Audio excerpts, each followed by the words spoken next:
desire to be in the church. Can I follow you in your church? You say no. Even myself, I normally go, but I can see these churches. There are so many con men out there. But yourself, you are coming. Hallelujah. Amen. Yourself, you wash yourself, you clean yourself, you come to the church.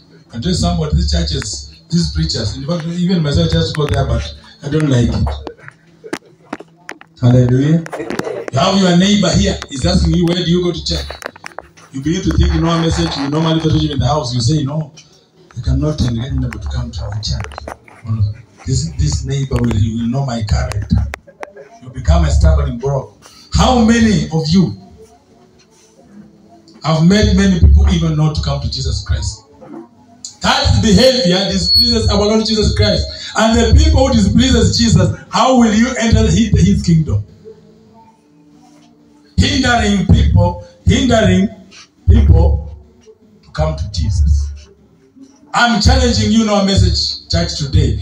What are you doing? What is your behavior? What kind of talk are you talking? Are you speaking that are really discouraged other people to follow you to Christ? And even those who have come to Jesus Christ, you are always there rebuking them, condemning them, and all kinds of sorts. Hallelujah. Jesus is speaking to us as a church today. We need to change. Tell your neighbor you need to change. Tell him or her, you need to change. Change your character. Change your behavior. Change your mind. Hallelujah. For people may be attracted to Jesus because of us.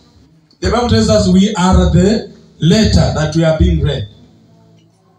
That is why you see, if a pastor messes out there, he must be publicized.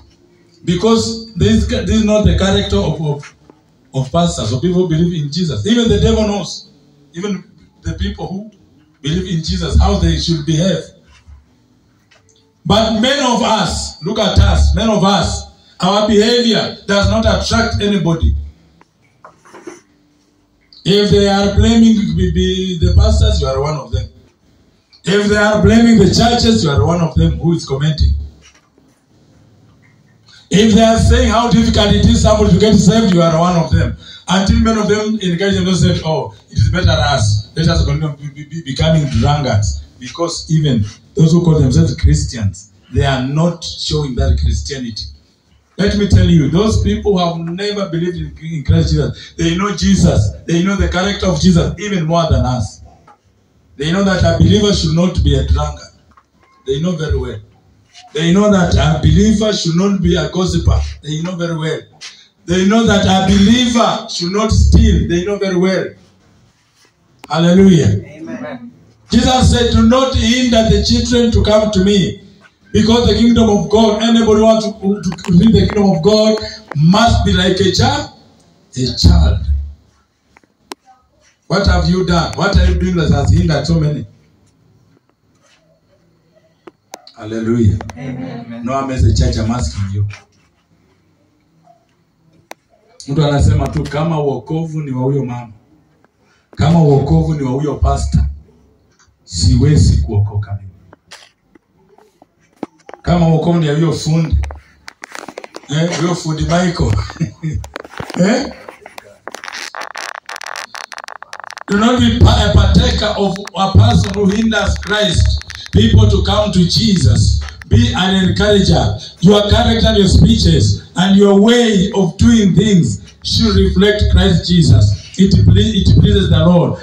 Our Lord Jesus Christ is very much pleased when we bring many to Him by our ways, by our speaking, by the word, and also by our characters. We need to change. Tell your neighbor, I need to change.